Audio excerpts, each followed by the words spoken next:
అందుకని మనం దేవుడు నమ్ముకుంటాం. మనకి ఏ కష్టం వచ్చినా అటు అమ్మ నాన్న కష్టం వచ్చినా ఇప్పుడు నీకు ఇప్పుడు ఇంకేమైనా అవసరం ఉంటే అమ్మ నాన్న అడుగుతారు. అమ్మ నాన్న వాళ్ళు అడుగుతారు దేవుడిని అడిగిరనుకో, అదే నమ్మకంతో దేవుడిని అడిగితే మీకు ఏది కావాలంటే అది ఉంటుంది. ఇప్పుడు మీరు చదువుకుంటారు, చదువుకున్న ఏం చెప్తారు? ఇప్పుడు నీకు గోల్ ఏంటిది? నీకేంటి చెప్పు? డాక్టర్. నీకేంటి? ఏ టీచర్? అంగన్వాడీ టీచరా? నీకు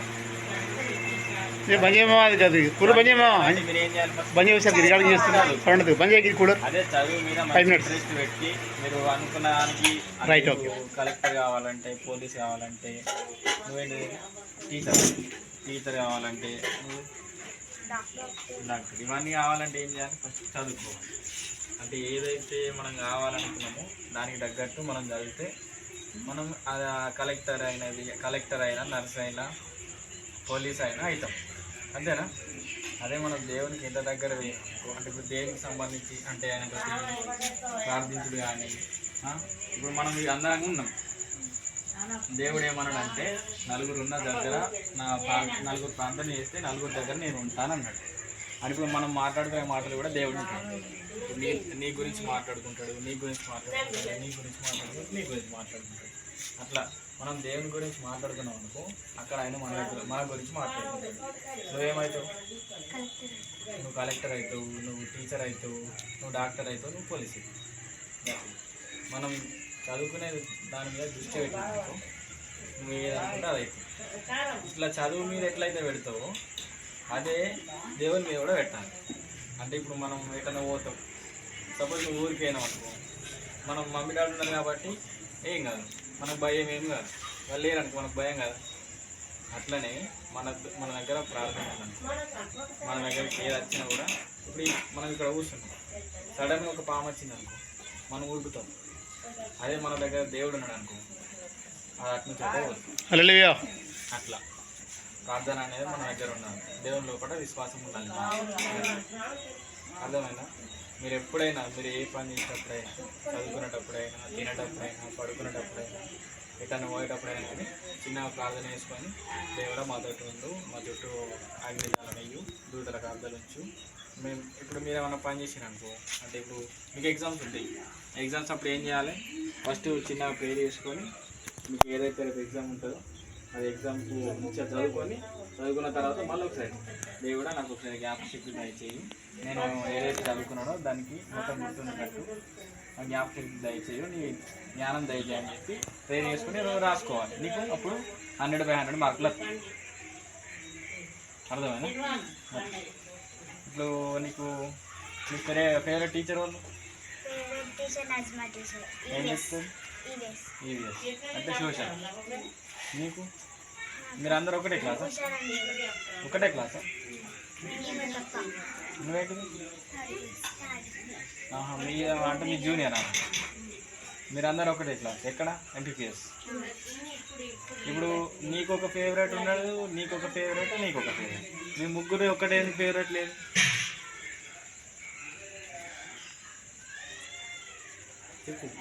అంటే ఇప్పుడు మీ మేడం ఎందుకు ఇష్టం? సైన్స్ అంటే నాకు ఇష్టం. మేడం అంటే సబ్జెక్టు ఇష్టం కాబట్టి నీకు మేడం ఇష్టం. టీచర్ కూడా అన్ని ఎక్స్ప్లెయిన్ తెలుగులో నీకు అర్థమయ్యేటట్టు చెప్తుంది. నీకు ఏ డౌట్ కూడా క్లియర్ చేస్తుంది. నీకు మంచిగా చెప్తుందా? నీకు అర్థమయ్యేటట్టు చెప్తుంది. నీకు ఏ డౌట్ కూడా అడిగినప్పుడల్లా చెప్తుంది. నీకు సేమ్, ఇద్దరికి ఒకటే సేమ్ టీచర్, ఉషారా మేడం. నీకు కోడే ఎక్కువ, చదువులే ఎక్కువ అని అర్థం. ఇంగ్లీషా మంచిగా చెప్తుంది మేడం. మేడమా సారా? ఇప్పుడు మీ ముగ్గురికి వేరే వేరే ఫేవరెట్ టీచర్లు ఉన్నారు, కానీ మీరు అందరూ ఏ స్కూలు? అట్లా మనది ఇప్పుడు నాది కూడా ఒక గోల్ ఉన్నది, మీకు ఒక గోల్ ఉన్నది. నువ్వు ఇంతకుముందు చెప్పిన పోలీస్ కావాలి. మన అందరిది వేరే వేరే గోల్ అయినా కూడా లాస్ట్ మనం ఏడికి వస్తాం? దేవునికి. అదే మనం అందరం ప్రార్థన చేసుకున్నాం అనుకో, మనకు దేవుడి మీద ఇడిచిపెట్టాలి. దేవుడు నీకు ఇది అవుతుంది అనుకుని నువ్వు ప్రార్థన చేసుకున్నావు అనుకో, ఆయన పని ఆయన చూసుకుంటాడు, మన పని మనం చూసుకోవాలి. మనం ఏం చేయాలి? చదువుకోవాలి, చదువుకునే టైంలో చదువుకోవాలి, ప్రార్థన చేసుకునే టైం ప్రార్థన చేయాలి. అంటే దేవునికి కూడా ఇప్పుడు మనకు రోజుకి ఎన్ని గంటలు ఉంటాయి? 24 hours. మనం స్కూల్కి వెళ్తాం పొద్దున. మీరు ఎన్నింటికి వెళ్తారు స్కూల్కి? పొద్దున వెళ్తారు 9 గంటలకు. మళ్ళీ ఎప్పుడు వస్తారు? 4 or 5? 4 o'clock వస్తారు. వచ్చిన తర్వాత ఏం చేస్తారు? హోంవర్క్ చేసుకొని తిని పడుకుంటారు. హోంవర్క్ చేసిన తర్వాత తిని పడుకుంటారు. చూసినావా? పడుకోక ముందు కాసేపు దేవుని టైం చేయాలి. ఒక గంట, అర్ధ గంట, మీకు వీలైన రోజు 10 నిమిషాలైనా కానీ ఇట్లా ఇప్పుడు మీ డాడీగా చెప్పుకుంటారు. అంటే ఇప్పుడు మీ మమ్మీ ఉంటుంది, మమ్మీ స్కూల్లోకి ఇట్లా చెప్పారు, ఇట్లా అన్నారు, అంటే ఇట్లా చెప్పారు, ఇట్లా నేర్చుకున్నారు, నాకు చాక్లెట్ ఇచ్చారు, ఇవన్నీ చెప్పుకుంటారు లేదు మీ మమ్మీలకు నచ్చుకున్నాను. అట్లనే దేవుని దగ్గర చెప్పుకోవాలి. మనకి ఏదైనా ఇప్పుడు మీకు స్కూల్ ఏమైనా ఫీజు కట్టున్నాను అనుకో, మీకు మమ్మీ డబ్బులు ఇవ్వలేదు, నువ్వు బాధపడతా పడవ. అట్లనే మనకి ఏమన్నా దుఃఖం వచ్చేది ఏర్పడుతుంది మనకి అప్పుడప్పుడు. అరే నాకు చదవలేదు, రాయలేదు, చదివితే అందరూ ఫ్రెండ్స్ అందరు చదివితే మనం చదవకపోతే అందరు ఏడిపిస్తారా లేదు? అట్లా మనకు దుఃఖం అట్లా తీసుకున్నాం. ఆ దుఃఖం వచ్చినప్పుడు ఏం చేయాలంటే దేవుడా నాకు ఇది నేర్పి అని మొత్తం ప్రార్థన చేసుకున్నాం అనుకో, నీకు ఏదంటే మనం ఏమేం చేయాలంటే రోజుకి ఒక్కసారన్నా పొద్దున్న సాయంత్రం రైట్ నీకు ఎప్పుడు వీలైతే అప్పుడు ఒక టైం దొరికింది అనుకో ప్రార్థన చేసుకో. 10 నిమిషాలు ఎక్కువ కాదు. ఇప్పుడు మీరు ఎట్లాగో ఇంటికి వచ్చిన తర్వాత ఏం చేస్తారు? ఇంటికి వచ్చిన తర్వాత ఫ్రెష్ అప్ అయ్యి టిఫిన్ తిని ఫ్రెండ్స్ తోటి కలిసి హోంవర్క్ రాసి ఏడంగా దొరకబట్టి ఒక 10 నిమిషాలైనా రెడీ చేసుకొని పడుకోవాలి. పడుకున్నావు అనుకో మైండ్ ఫ్రెష్గా ఉంటుంది. నువ్వు ఏదైతే కావాలనుకుంటున్నావు అది అవుతుంది. అట్లా నీకు చదువు మీద ఇంట్రెస్ట్ వస్తుంది, నీకు హోంవర్క్ కంప్లీట్ అవుతుంది, నీకు స్కూల్లో మంచి మార్కులు వస్తాయి, ఇప్పుడు మీ టీచర్లతో మంచి పేరు వస్తుంది, స్కూల్లో టాపర్ నువ్వు అవుతావు. ఎప్పుడైతావు? ప్రేయర్ చేసుకుంటే ఇవన్నీ అర్థమైనా రోజంతా నువ్వు వేయాల్సిన అవసరం లేదు. నీకు టైం దొరికినప్పుడు పొద్దున్న, మధ్యాహ్నం, సాయంత్రం, నైట్ పడుకునేటప్పుడైనా నీకు నాకు లేవబుద్ధి అవుతుంది, లేచి ప్రార్థన చేసుకోవాలి అనుకున్నప్పుడు మనసులో అనుకో, పడుకొనే దేవుడా నన్ను దీనికి రక్షించు, నేను చెయ్యి, వీటిల కాపుదలించు, మా అమ్మ నాన్నకు దీవించు. ఇప్పుడు మీరు ఇప్పుడు గుడిపోతారా? మీరు గుడిపోతారా? గుడిపోయినప్పుడు నువ్వు ఏం మొక్కుకుంటావు?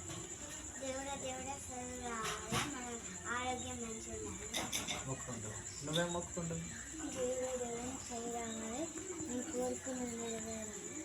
కోరుకున్న కోరిక నెరవేరా. నువ్వేం కోరుకుంటావు?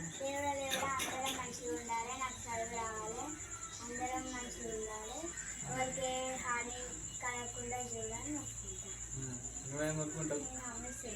రోజు ఆమెనా? నీ ఫ్రెండ్ ఏదైతే కోరుకుంటావు నువ్వు కూడా అదే కోరుకుంటావు, అంతేనా? అంతే. ఇప్పుడు ఇది కూడా సేమ్. నువ్వు ఎక్కడికి పోవాల్సిన అవసరం లేదు. నేను నీట్గా ఇట్లా పెట్టుకొని ప్రార్థన చేసుకుంటే అయిపోతుంది. నువ్వు గుడికి పోవాల్సిన అవసరం లేదు, ఎక్కడికి పోవాల్సిన అవసరం లేదు. ఉన్నా ఇంట్లోనే నీకు టైం దొరికినప్పుడు. ఇప్పుడు మనకి ఏదైనా జ్వరం వచ్చినా, సర్ది అయినా, దగ్గర వచ్చినా టాబ్లెట్ వేసుకోవాలి.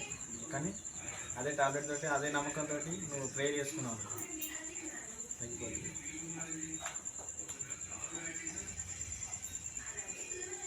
ఇంకా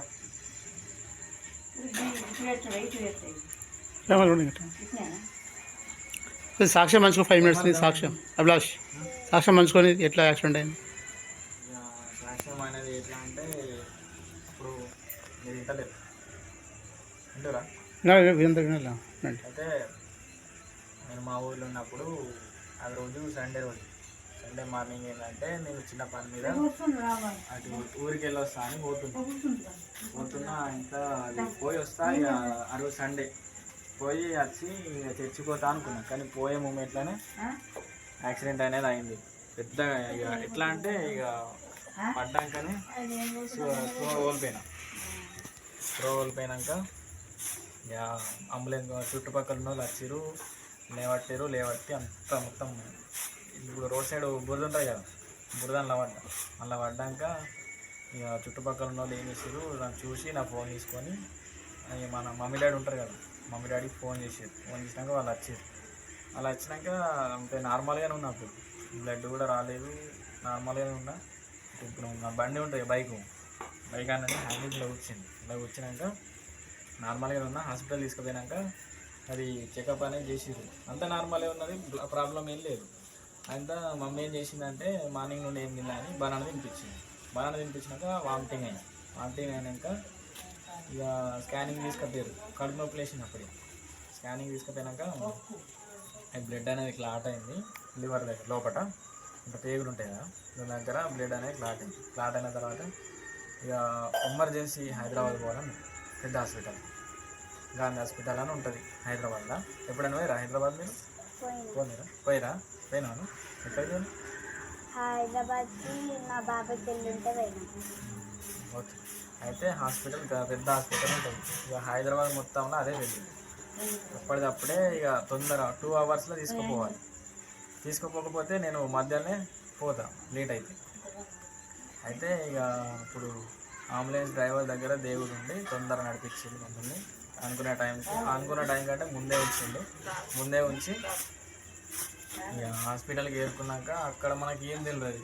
మనకి ఇప్పుడు హైదరాబాద్ వేరే ఊరికైనా మనకైనా తెలుస్తా.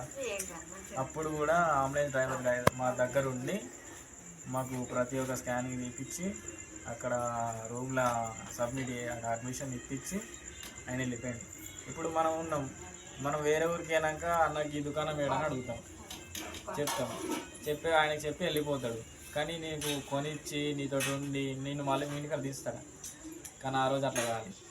దేవుడు ఆయనతో మన దగ్గర ఉన్నాడు కాబట్టి ఆయన మనతో ఉండి మొత్తం చూసుకొని బెడ్ ఇచ్చేదాకా ఉండి మాకు అప్ప చెప్పిపోయింది. ఇక తర్వాత డాక్టర్లు చూసి బాగా అంటే సీరియస్ అయింది, ఆపరేషన్ చేయాలన్నాక ఇక ఆ రోజు నైట్ ఆపరేషన్కి నైట్ మొత్తం గ్లూకోజ్ పెట్టించారు. మార్నింగ్ అయ్యేసరికి వెళ్ళి ఆపరేషన్ చేసేసారు. ఒకటి చేసినాక మళ్ళీ అది ఫెయిల్ అయిన తర్వాత మళ్ళీ ఇంకొకటి చేసారు. ఇంకోటి అది కూడా ఫెయిల్ అయినాక 2 ఫెయిల్ అయినాయి. ఇక ఫెయిల్ అయినాక ఏం చేసారు, అది పేగాన్ అనేది బయట వేసారు అన్నట్టు, చెడు పేగాని లోపల. ఇప్పుడు అన్నం తిన్నాక డైజెస్ట్ అవుతుంది లోపల, తెలుసా డైజెస్ట్ అనేది బయటకు వేసారు. వేసిన తర్వాత మళ్ళీ రమ్మన్నాక అప్పుడు మళ్ళీ కరోనా, మీకు కరోనా ఐడియా ఉందా? అప్పుడు అట్లా లాక్డౌన్ పడ్డది, బయటకు వస్తే పోలీసులు వచ్చారు. అప్పుడు ఆ టైంలో లాక్డౌన్ పడ్డాక నేను ఇటు మళ్ళీ ఇంటికి వచ్చినాం. మాది గంగారనే. మళ్ళీ హాస్పిటల్ పోవాలంటే కరోనా, బండ్లు లేవు, అప్పుడు ఆటోలు కూడా లేవు. కరీంనగర్నే థర్డ్ ఆపరేషన్ చేయించుకున్నాను. అప్పుడు ఎట్లా అంటే ఇక బెడ్ మీద ఉన్నా. ఇప్పుడు నీకు జ్వరం వస్తే నువ్వు బెడ్ మీద లేక, అప్పుడు నేను 6 నెలలు ఉన్నా బెడ్ మీద. అప్పుడు ఏం చేసినా తెలుసా, ఇదే పట్టుకున్నాను. నాకు దేవుడైతే నాకు ఇవ్వాలి, దక్షిణ బతికిన దేవుడు నాకు అని చెప్పి ఇక ప్రార్థన చేసుకుంటూనే ఉన్నాను. అప్పుడు ఏం చేసి నాకు దేవుడు మేలు చేసి నా దేవుని సన్నిధిలో నన్ను కూర్చోబెట్టింది అందరితోటి. ఇప్పుడు మీతో పాటు నేను ఇక్కడ ఉన్నా అంటే అది దేవుడే. ఇప్పుడు ఆయన అప్పుడు నన్ను కాపాడకపోతే నేను ఇక్కడ మీకు ఉందా, నీకు ఎప్పుడు అట్లా మనం దేవుడిని ఎంత దగ్గర ఉంటే దేవుడు మన దగ్గర అంత. ఇప్పుడు నీది ఎన్నో బర్త్డే 11th బర్త్డే, నాది 24th బర్త్డే. ఇప్పుడు నేను దేవుడు నా దగ్గర లేకపోతే ఇప్పుడు నా 24 ఇయర్స్కి ఇక్కడ ఉండటం. అట్లా మనం దేవునికి ఎంతైతే దగ్గర ఉంటుందో దేవుడు మన దగ్గర కూడా అంత ఉండి మనకి ఏది కావాలంటే ఇస్తుంది. అట్లా మనకి దేవునికి వీలైనంత దగ్గర ఉన్నది అంత. ఇప్పుడు మనం దేవునికి ఇది కావాలి అది కావాలని మనం అన్నీ కోరుకుంటాం, కరెక్టేనా? ఇప్పుడు నీకు పోలీస్ కావాలని కోరుకుంటావు, అమ్మ నాన్న మంచిగా చూసుకోవాలనుకుంటావు, డెవలప్ అవ్వాలనుకుంటావు. కానీ దేవుడు అది ఏమో అడుగుతలేడు మనం. జస్ట్ నా కోసం ప్రార్థన చేయాలి, నా గురించి ఒక 10 మందికి చెప్పాలి నేను, అంతే. అంతకు మించి దేవుడు ఏమడుగుతాడు? ఏమర్థమైంది?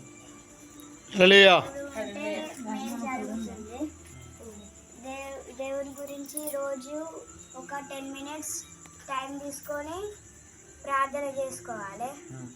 దేవుడు ఉన్న కాడ ఎట్లాంటి హాని కలగదు.